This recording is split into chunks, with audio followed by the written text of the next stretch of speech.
नमस्कार दोस्तों, आज मैं आपको एक ऐसी कहानी सुनाने वाली हूँ जिसे सुनकर शायद आपको ये समझ आ जाए कि जिंदगी में कभी भी किसी का मजाक नहीं उड़ाना चाहिए और ना ही उसे अपने से कम समझना चाहिए। पता नहीं कब, कैसे और कहाँ आपको उसकी जरूरत पड़ जाए। तो आइए सुनते हैं एक नाव वाले की कहानी। एक बार एक बहुत बड़ा व्यापारी शहर से गांव आता है। वह गांव में एक फैक्ट्री बनाना चाहता था, पर गांव पहुंचने के लिए उसे एक नदी पार करनी थी। नदी पार करने के लिए वह एक नाव में बैठ गया। रास्ते में वह नाव वाले से बोला, क्या तुम जानते हो कि तुम्हारे सामने कौन बैठा है? नाव वाला बोला, नहीं साहब, मैं नहीं जानता। वह व्यापारी बोला, अरे तुम मुझे नहीं जानते? रोजाना अखबार में मेरी फोटो छपती रहती है। नाव वाला बोला, अरे साहब, मुझे पढ़ना लिखना कहाँ आता है? व्यापारी बोला, तुम्हें पढ़ना लिखना नहीं आता? ऐसी जिंदगी जीने का क्या फायदा?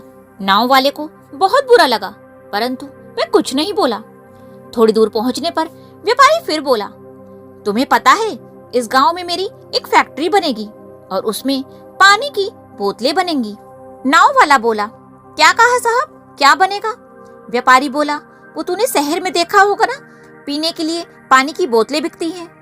वो बोला, साहब मैं कैसे देखूंगा, मैं तो कभी भी इस गांव के बाहर ही नहीं गया।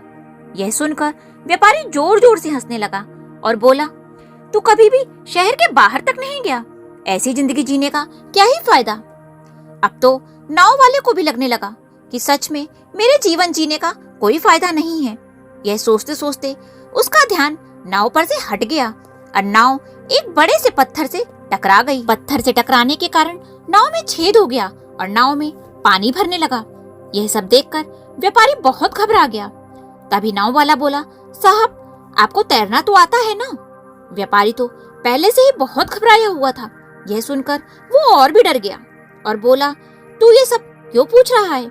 मुझे तैरना नहीं आता। तब नाव वाला बोला, अरे साहब, आपको तैरना तक नहीं आता, ऐसी जिंदगी जीने का क्या ही फायदा?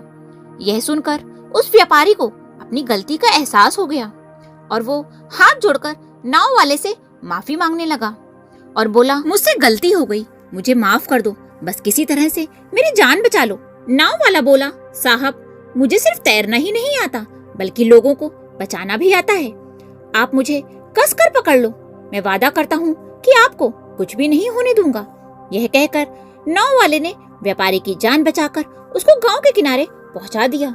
तो दोस्तों, जिंदगी में एक बात हमेशा याद रखना, आप भले ही कितनी भी ऊंचाइयों पर क्यों ना पहुंच जाएं, कभी भी किसी को नीचा मत दिखाना, क्योंकि कभी कभी एक छोटी सी नन्ही चींटी भी हाथी को मात दे सकती है। दोस्तों, आपको ये कहानी कैसी लगी? कमेंट बॉक्स में अपने विचार जरूर बताएं और कहानी पसंद आई हो तो इसे लाइक और शेयर करना ना भूलें। जय श्री कृष्ण।